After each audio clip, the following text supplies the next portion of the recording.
When first-person shooters talk about having realistic or authentic weapons, what they're usually talking about is either accurate-looking gun models or real-world inspired forces such as recoil spread and bullet drop.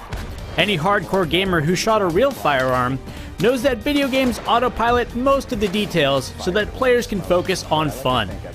For example, when was the last time you had to manually perform the 6 steps described in the California Handgun Safety Certificate Study Guide simply to get a semi-automatic handgun working while playing Call of Duty, Battlefield, or even Arma? Push the magazine release, remove the magazine, insert the appropriate cartridges, insert the magazine firmly into the pistol, pull the slide to the rear and release it. If it has one, move the safety to fire. Or as gamers might know all this, press R.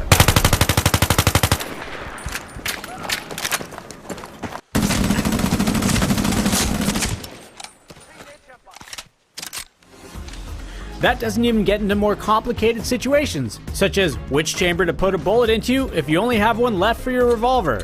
How many rounds are in your magazine by memory? Are you ejecting perfectly good rounds like an idiot?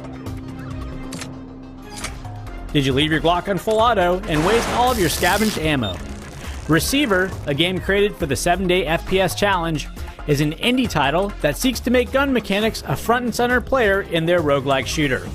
Players manually work every action and load or unload every bullet from one of 3 weapons, a Colt 1911, Glock 17, and Smith & Wesson Victory 10 revolver.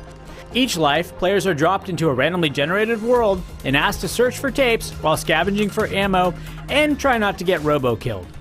The interesting thing about Receiver is that it very specifically throws a spotlight on how cartoonish and un-gun-like weapons are in most games, by making you think of a gun as a mechanical device that you have to micromanage, as in real life. Nice. Receiver makes you painfully conscious of the tool and how it functions in the world. This indie title also gets the essence of what a gun is, with gameplay demanding patience, attention to detail, and giving players no second chances. It will be interesting to keep track of this title and see if it can grow into something bigger in the future. But one thing is for certain, it would be hilarious to see players frantically trying to reload while under pressure in some multiplayer mode. just saying here. And yes, I do know about the gamier active reloading mechanic in Gears of War. Have you played Receiver?